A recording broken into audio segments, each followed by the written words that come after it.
Ya, topik kita selanjutnya adalah tentang eh, kewajiban lancar. Ya, kewajiban lancar ini adalah kelompok akun ya yang ada di posisi kredit ya di sisi kanan raca ya. Kalau saya kasih misalnya ini adalah raca, ini sisi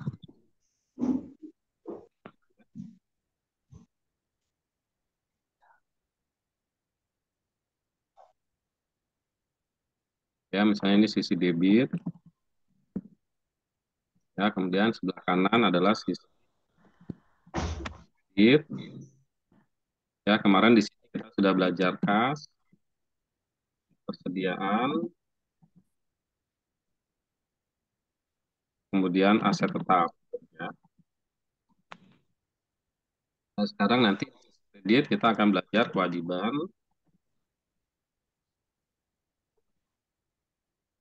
Ya, kemudian nanti ada ekuitas ya, ini untuk mengingatkan ya.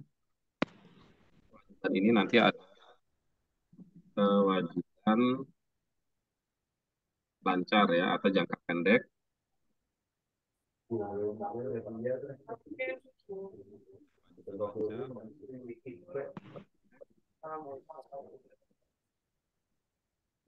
Lu suaranya kecil amat.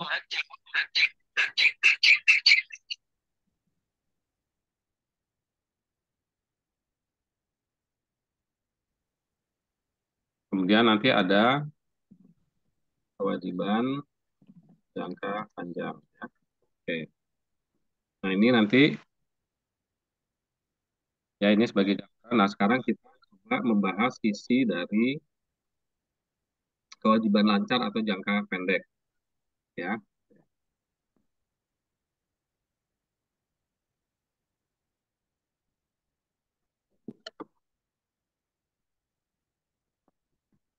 Jadi karakteristik dan daftar kewajiban pendek ya.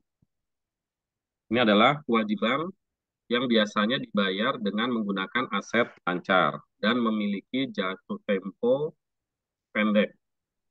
Nah, pendek dalam definisi akuntansi itu biasanya adalah kurang dari 1 tahun. Ya, biasanya 3 bulan, 6 bulan gitu ya. Intinya kurang dari 1 tahun. Nah, ini adalah masuk ke dalam kelompok atau kriteria kewajiban lancar. Gitu ya.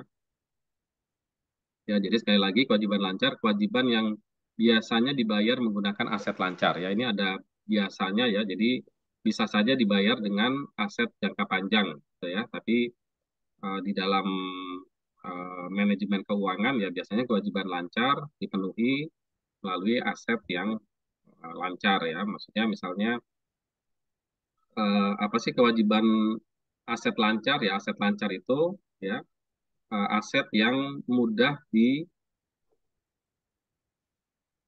aset yang mudah dikonversi ke kas ya. Jadi bisa digunakan untuk melakukan pembayaran. Ya, jadi misalnya mudah dikonversi ke kas, yang paling lancar apa ya? Paling lancar kas ya karena dia sudah berbentuk kas. Yang paling lancar kedua apa? Paling lancar kedua misalnya adalah persediaan. Ya, persediaan kenapa ya? Karena memang persediaan adalah barang dagangan yang dijual untuk mendapatkan cash flow, ya, untuk mendapatkan kas. Dan seterusnya ya, nanti ada piutang, ya, kemudian ada eh,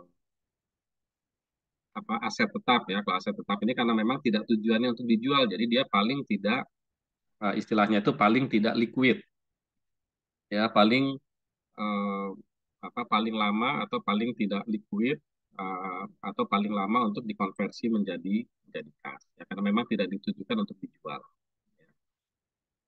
ya. Nah, ini kemudian memiliki jatuh tempo yang pendek. Nah, tadi ya pendek itu definisinya akuntansi adalah kurang dari 1 tahun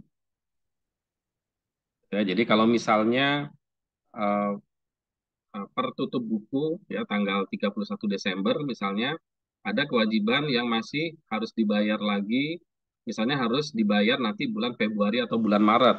Berarti itu jangka waktunya kurang dari satu tahun. Maka dia masuk ke dalam kelompok kewajiban lancar. Ya. Kalau misalnya dia nanti eh, kita masih punya utang ya, kewajiban ya, utang eh, atau bisa kita sebut juga dengan kewajiban, kita sebut juga dengan utang misalnya, baru nanti dibayarnya misalnya kita membuat laporan per 31 Desember 2022, nanti baru dibayar pada tanggal Maret 2024 gitu ya. Maka itu sudah lebih dari 1 tahun, maka masuk ke dalam kategori kewajiban jangka panjang. Gitu ya. Jadi bukan kewajiban lancar, ya tidak harus dibayar di dalam jangka waktu 1 tahun ke depan. Ya. Nah, contohnya apa? Contohnya adalah utang usaha atau utang dagang. Ya, utang usaha atau utang dagang ini memang biasanya jangka waktunya ada yang sebulan, 2 bulan, 3 bulan. Ya, ya bisa lebih, bisa kurang ya, tergantung perjanjiannya. Ya, mungkin kalau kemarin waktu di eh, materi persediaan masih ingat gitu ya, ada eh, apa pembayarannya gitu ya, apakah eh, 10 hari, kemudian apakah nanti 60 hari atau 30 hari atau 45 hari gitu ya. Nah, itu biasanya adalah kaitannya dengan utang dagang. Ya, utang dagang ini apa? Utang yang berkaitan dengan barang yang diperdagangkan. Ya, kaitannya dengan persediaan, kita membeli persediaan dengan ngutang, maka itu masuk kelompoknya utang usaha atau utang dagang. Ya, itu biasanya memang jangka pendek ya atau lancar ya.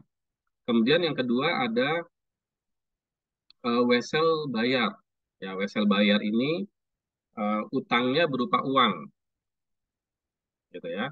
Nah, jadi bukan karena jual beli barang gitu ya, tetapi karena kita waktu itu misalnya membutuhkan uang. Ya, misalnya oh kita mau beli barang nggak punya uang, maka kita membuka wesel. Ya, wesel barang itu intinya eh, seperti pinjam meminjam uang gitu ya. Tapi biasanya misalnya dengan kolega ya, dengan perusahaan lain gitu ya. Nah, bukan karena transaksi pembelian barang dagangan. Ya, kalau karena transaksi pembelian barang dagangan ini masuknya ke utang utang dagang. Ya, biasanya di sini ada kriteria gitu ya. Kriterianya biasanya kalau konvensional ya kaitannya dengan bunga. Gitu ya. Misalnya wesel bayar ya, ini saya mau pakai dulu nih. Saya mau beli barang nggak punya uang. Sementara saya harus segera beli, nah maka ya udah saya pinjam dulu uang, nanti dikasih bunga ya, dan sebagainya ya. Ya kalau mau syariah ya nanti wesel bayaran syariah modelnya mungkin dengan murabahah atau yang semodelnya gitu ya. Nah, itu ya. Jadi intinya wesel bayar ini adalah karena kebutuhan uang. Ya. Kemudian ada sewa diterima di muka. Ya, sewa diterima di muka ini misalnya kita mempunyai aset ya yang disewakan ya.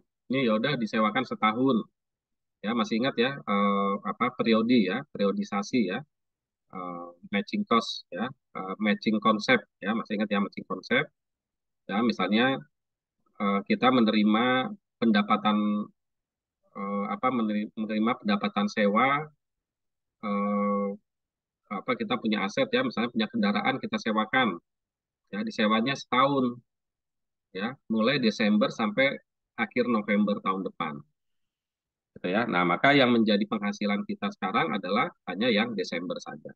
Nah, sisanya apa? Sisanya adalah sewa yang diterima di muka gitu ya. Nah, itu berarti matching konsep ya. Itu kan kita belum baru nanti ya, pendapatannya baru diakui nanti pada saat apa yang akan datang.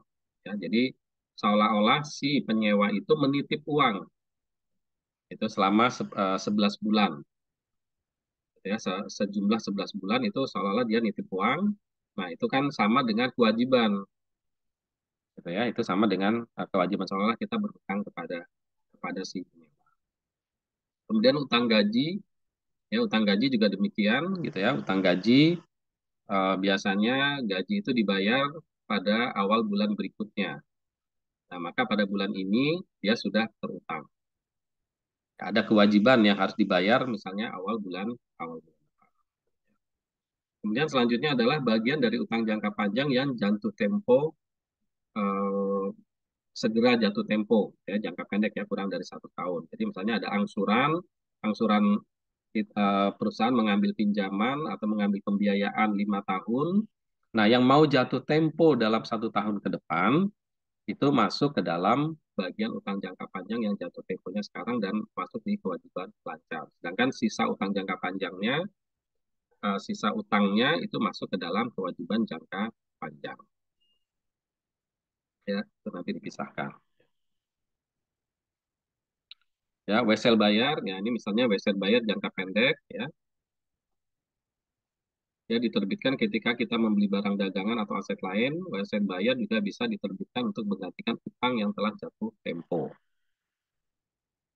Nah ini ya, biasanya kriterianya kalau dia wesel bayar itu pasti biasanya ada ininya ya, returnnya ya, apa imbal hasilnya gitu ya, dalam bentuk bunga atau kalau syariah nanti dalam bentuk margin atau bagi hasil. Ya. Jadi misalnya tanggal 1 Agustus perusahaan mengeluarkan wesel bayar 90 hari dengan 12%. Nah ini biasanya kalau disebutkan 12%, ya hanya 12% ini tidak ada keterangan lain, ini adalah per tahun ya. Jadi standarnya itu berapa tingkat bunganya, berapa ya itu biasanya adalah atau berapa tingkat marginnya gitu ya. Kalau tadi disebutkan itu biasanya annual ya atau tahunan. Jadi ini setahun. Jadi kalau misalnya cuma 90 hari ya berarti ini ya nanti eh, apa di proporsional gitu ya. Berarti 3 3/12 dikali 12% ya atau jadi nanti jadi 3%. Gitu ya. Jadi ada utang usaha ya dari dagang dari dia beli barang harusnya sudah dibayar gitu ya kira-kira ini bayar barang yang harusnya sudah dibayar kita nggak sanggup bayar maka ya udah saya terbitkan surat utang gitu ya terbitkan surat utang nanti ada bunga atau imbal hasil ya 90 hari 20%. Oke. Ketika wesel jatuh tempo, maka perusahaan harus membayar 1.000 ditambah dengan bunga 30 ya tadi ya. 12% 90 hari per 360 ya. Jadi 12%-nya ini adalah 1 tahun ya, 360 hari. Ya, sementara dia hanya menggunakan dananya selama 90 hari ya. Jadi lagi ini kalau ada 12% tidak ada keterangan lain ini berarti annual ya, tahunan ya, 1 tahun. Ya, itu sudah kebiasaan ya yang apa terjadi di dalam dunia keuangan ya.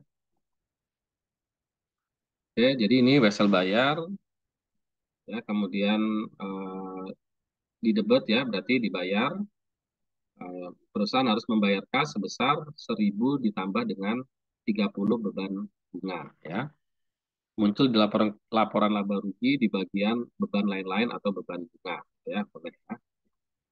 Fleksibel ya kalau ini tergantung kebijakan akuntansinya ya. Kemudian wesel bayar diskonto ya wesel bayar diskonto adalah wesel bayar yang tidak menyebutkan besarnya bunga secara eksplisit. Ya, jadi ini tidak ada disebutkan seperti ini. Jadi kreditur menetapkan bunga dari wesel itu dan mengurangkan dari nilai pokok. Bunga dari jenis wesel jenis ini disebut diskon ya atau diskonto ya. Peminjam akan menerima sejumlah uang sisa pokok dikurangi diskon yang disebut dengan prosit. Ya, jadi kalau misalnya uh, ini ya kalau ini kita kasusnya alihkan ke diskonto ya misalnya saya mau pinjam 1.000 gitu ya. Nah, maka di diskonto dipotong di awal. Nah, jadi si peminjam ini hanya di diskonto misalnya 30, maka si peminjam ini hanya menerima 970. Nah, itu namanya wesel diskonto. Ya, diskon. Jadi dipotong di depan. Kalau ini kan 1.000, kemudian imbal hasilnya di belakang. Ya, ketika mengembalikan, dapatnya 1.000 plus 30. Kalau ini terbalik ya, diskonto itu eh, perjanjiannya pinjam 1.000 nanti hanya menerima 970 gitu. Tapi nanti pada jatuh tempo harus dibayarnya 1.000. gitu ya. Nah, itu diskonto ya. Nah, ya misalnya tanggal 10 Agustus carry company menerbitkan 20.000 90 hari. Nah, kemudian ditukar dengan oke, barang dagang ya, tingkat diskontonya adalah 15%. Maka em, tanggal 8 November Kari melunasi wesel bayarnya. Nah, jadi ini dia hanya wesel bayarnya tetap dihitung dengan 20.000 ya kan. Misalnya dari barang ada beban bunga yang dipotong 750 ya. Barang dagangan yang dipotong hanya 19.200 ya. Nanti dia harus membayar sebesar 20. Padahal dia hanya mendapatkan keuntungan dari nilai barang dagangannya hanya senilai 19.250. Tapi nanti ya tanggal bulan depan dia harus membayar 20. Itu ya. Jadi kira-kira eh, saya beli barang dengan eh, ya saya beli barang dengan harga 19.250, tetapi mengakui utangnya 20.000 gitu ya. Nah, jadi eh, ini namanya diskonto ya, dipotong di awal. Ya. Oke, ini diskonto. Ini nilainya tadi ya, karena setara dengan 15%. Ya. Setara dengan 15% itu adalah 750 ya. Kemudian kewajiban lancar dari utang jangka panjang. Gitu ya. Nah, ini jadi pembayaran kewajiban jangka panjang ini biasanya dilakukan secara periodik ya dengan angsuran ya atau installment atau cicilan. Ya, cicilan kewajiban jangka panjang jatuh tempo yang akan jatuh tempo kurang dari 1 tahun, maka dia masuk kelompoknya adalah kewajiban lancar. Gitu ya. Jadi misalnya eh, pada tanggal 30 September ya utangnya 710 akan jatuh tempo pada tahun 2023 yang 2003 ini harus dimasukkan ke dalam kewajiban lancar ya ini ya ini masuk kewajiban lancar. Jadi memang sama aja sih gitu ya. Utangnya juga akan sama besar tapi secara akuntansi, secara analisa nanti dipisahkan mana yang jangka pendek dan mana yang jangka panjang. Kemudian ada kontingen ya. Nah, kewajiban kontingensi ini adalah kewajiban yang muncul di peristiwa tertentu akan terjadi di masa depan. Gitu ya. Nah, kontingen ini jadi misalnya kita memberikan garansi kepada sebuah produk ya, kita jual barang, ini garansi nih kalau rusak balikin atau rusak saya perbaiki gitu ya, misalnya gitu ya. Nah, ini bagaimana perlakuan akuntansinya ya. Kalau misalnya probable ya kemungkinan terjadinya sangat besar, maka harus dicatat sebagai utang atau kewajiban ya. Nah, namun jika besarnya tidak dapat diperkirakan atau diestimasi, ya hanya hanya catatan saja ini produknya ada garansi, tapi angkanya nggak ketahuan, gitu ya.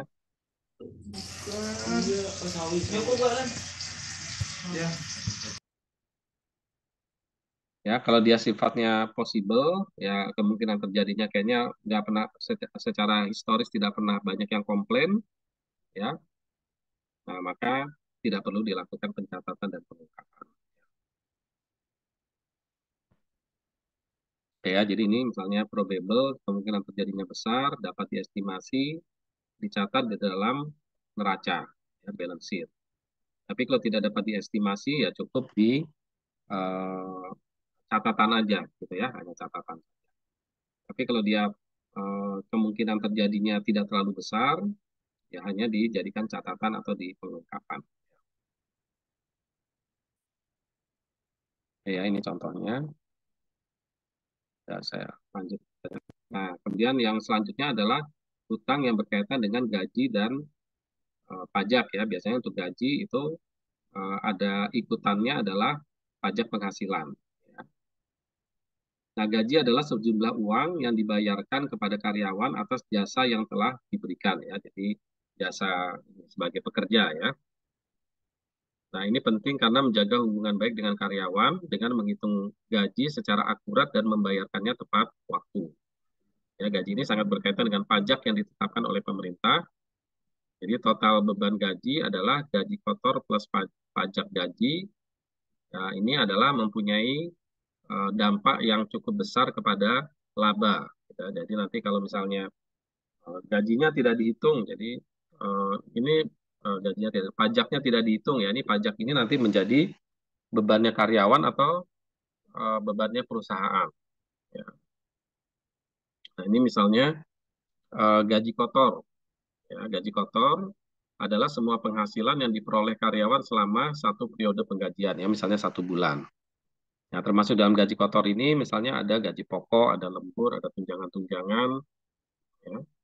Kemudian ada asuransi dan pajak. Ya, nah ini tadi ya pajaknya di mana nih ditanggung pemerintah, ditanggung perusahaan atau dipotong dari gaji, gitu ya, atau dipotong dari gaji. Nah, maka kalau perhitungannya gaji kotor, ya biasanya ini yang terkait ini nanti ada asuransi dan pajak, ya asuransi dan pajak. Tapi kalau asuransi sebenarnya sudah ada aturan standar, ya. Asuransi itu misalnya seperti BPJS yang merupakan kewajiban bagi perusahaan, yaitu biasanya sudah ada aturannya bahwa BPJS itu nanti sekian persen dibayar oleh perusahaan, sekian persen dibayar oleh karyawan. Ya, jadi potong dari gaji karyawan. Itu aturannya sudah definitif. Ya.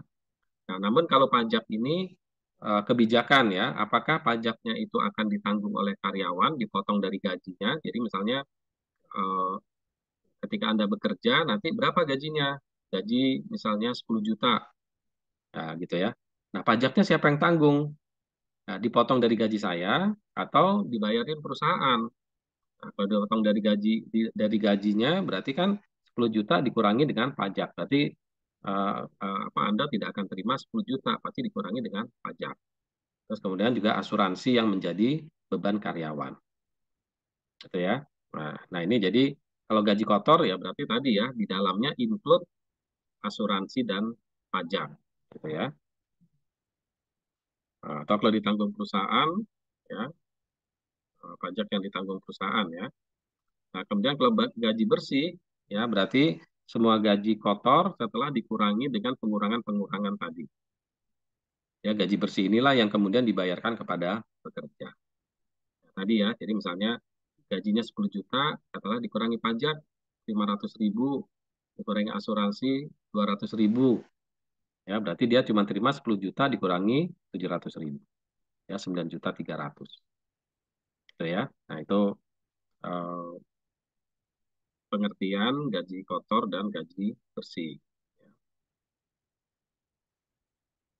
Ya, gaji bersih adalah gaji kotor dikurangi dengan pengurangan-pengurangan yang diperbolehkan tadi ya, asuransi pajak. Ini biasanya nanti ada iuran pensiun, ya. Nah ini asuransi juga ya ini, tapi iuran pensiun, kemudian nanti ada biaya jabatan ya ini nanti di pajak ya. Kemudian gaji bersih berbeda dengan take home pay ya. Ya, take home pay adalah uang gaji yang benar-benar diterima oleh pekerja. Ya, take home pay dihitung dengan menambahkan gaji pokok dengan tunjangan-tunjangan, kemudian dikurangi dengan iuran yang dibayar oleh pekerja. Oke ya, ini intinya take home pay itu eh, manfaat gitu ya, manfaat yang diterima oleh karyawan ya. Kalau tadi dibilang gaji kotor 10 juta, itu belum take home pay, itu belum gaji bersih. Ya, itu belum take home pay. Kenapa? Karena yang kita bawa pulang itu bukan 10 juta, tetapi setelah dikurangi dengan eh, pajak, misalnya. Setelah dikurangi dengan asuransi. Gitu ya. Oke ya, jadi ini eh, apa, setelah intinya setelah kewajiban-kewajibannya dipotong ya, diambil gitu ya. Nah itu baru take home pay. Kenapa? Karena potongan-potongan itu nggak bisa dihindarkan gitu ya. Nggak bisa dihindarkan, kita nggak bisa minta gitu ya. Nggak bisa, saya nggak mau dipotong, nggak bisa karena itu berkaitan dengan peraturan.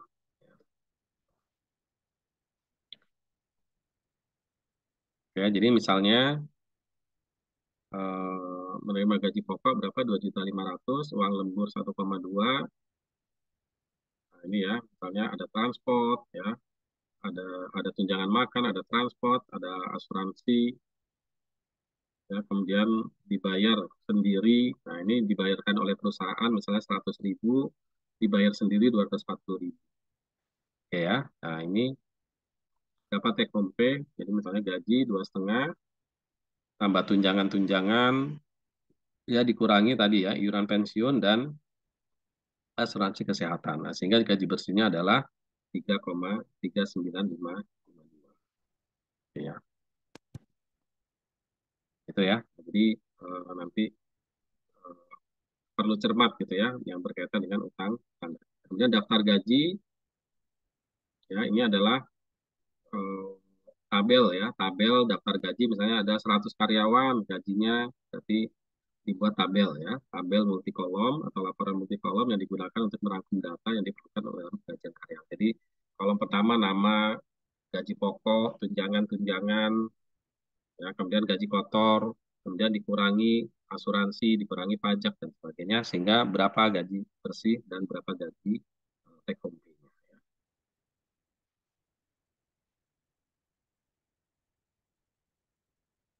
Ya, jadi ini misalnya ya reguler ya gaji pokok ya, kemudian ada lemburan lembur. Nah, ini pengurangnya ya. Ada jaminan sosial, ada kesehatan, pajak dan sebagainya. Nah, sehingga kemudian jumlah yang diterima adalah 8,5 ya, dari apa ini ya? Dari 13 ya, 13,9 ya. Terbesar dari mana? Pajak ya. Terbesar dari pajak. Ya, jadi nanti gaji berapa? 13 juta. Ternyata yang diterima cuma 8. Ya, ini untuk pencatatan berarti beban. Nah, yang belum dibayar-bayar ini masuk ke dalam catatan utang. Nah, inilah yang masuk ke dalam kewajiban lancar karena biasanya dicatat pada bulan ini, bulan sekarang ya, beban bulan Desember. Nanti kewajiban-kewajiban ini ya misalnya kepada BPJS, kepada pajak gitu kan ya. Itu biasanya harus dibayar bulan berikutnya gitu ya. Nah, maka iuran-iuran ini masuk ke dalam kategori kewajiban lancar ya.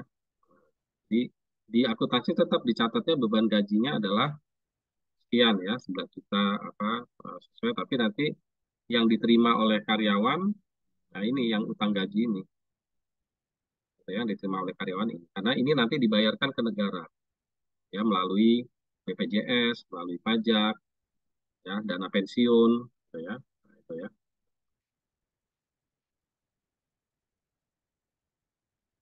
Kemudian yang lainnya adalah employee fringe benefit ini adalah kenikmatan ya atau fasilitas ya yang diterima oleh karyawan ya misalnya friends benefit atau imbalan ini ya bentuknya macam-macam ya. Biasanya nanti diberikan tambahan misalnya liburan dikasih uang gitu kan ya. Gitu. Kemudian kesehatan ya selain BPJS dikasih lagi misalnya dengan tunjangan lain gitu ya, dengan asuransi kesehatan yang lain. Pensiun ditambahkan lagi atau kemudian nanti misalnya diberikan kendaraan dinas gitu ya. Anak sekolah dibayarin perusahaan, gitu ya. Nah, ini adalah masuk ke dalam kategori fringe benefit atau kenikmatan atau imbalan tambahan. Gitu ya. Jadi biasanya sifatnya itu bukan diterima uang dalam bentuk tunai gitu ya, tetapi fasilitasnya itu disediakan ya atau dibayarkan ya. Misalnya sekolah anak itu langsung dibayarkan ke sekolahnya. Kendaraan disediakan. Ya, jadi si karyawan ini tidak menerima cash ya seperti misalnya tunjangan atau yang ada di gaji. Ya. Nah, ini adalah ya, nah, maka pengeluaran-pengeluaran perusahaan ini juga dihitung sebagai beban ya di dalam laporan laba rugi ya, atau nanti diakui kalau belum dibayarkan nanti berarti diakui sebagai utang utang lancar. Ya, ini contoh jurnalnya. Kemudian ada pensiun plan ya, ya sejumlah uang yang akan diberikan kepada karyawan yang berhenti bekerja. Nah, biasanya perusahaan, jadi perusahaan itu membuat cadangan, gitu ya. Nah, misalnya nih seorang karyawan baru masuk di usia 25 tahun, nanti dia akan pensiun usia 55 tahun. Ya, berarti ada waktu 30 tahun masa kerja. Ya, ketika masa kerja, maka setiap bulan itu diberikan tunjangan, ya, diberikan tunjangan misalnya untuk keperluan pensiunnya nanti, ya, misalnya 200.000 per bulan. Nah, maka angka 200.000 per bulan itu nanti oleh perusahaan akan diinvestasikan kepada perusahaan dana pensiun atau lembaga dana pensiun. Ya, pihak ketiga ya biasanya gitu nanti diolah sama mereka, kemudian ketika si karyawan ini pensiun, maka dia akan menerima dananya dari lembaga dana pensiun, Pak. Jadi pihak ketiga itu yang akan membayarkan uang pensiun kepada karyawan. Ya, besarnya uang yang diterima ini tergantung kepada hasil investasi yang dilakukan oleh perusahaan pada pihak ketiga. Jadi kalau 200.000 kali 30 tahun kali 12 ya, kali 30 tahun itu kan nilai pokoknya ya. Nah, tapi kan itu diinvestasikan oleh lembaga dana pensiun tadi, ya diinvestasikan, imbal hasilnya berapa. Nah, itulah yang nanti diberikan kepada karyawan. Ya, imbal hasilnya biasanya dibagi ya, bagiannya lembaga dana pensiun berapa, bagiannya si karyawan berapa. Ya, biasanya ada bagi hasil di situ. Ya, oke, ya, ini adalah pensiun. Nah, intinya yang menjadi beban pensiun itu adalah sejumlah yang dicadangkan tadi ya. Misalnya tadi 200.000, ini mengalokasikan 200.000, gitu ya.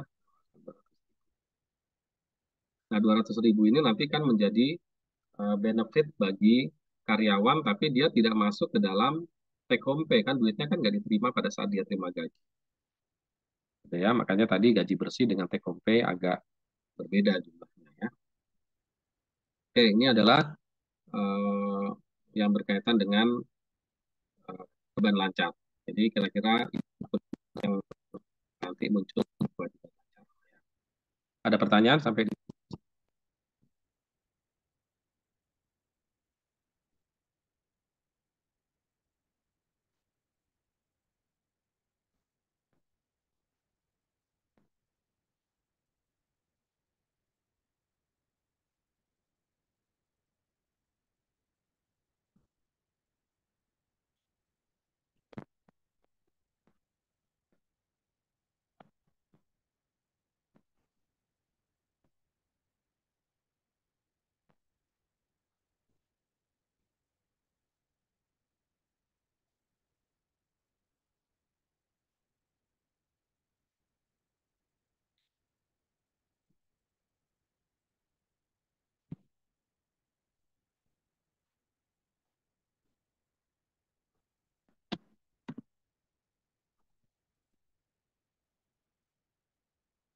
baik ya. Kalau tidak ada kita cukupkan ya untuk kewajiban lancar.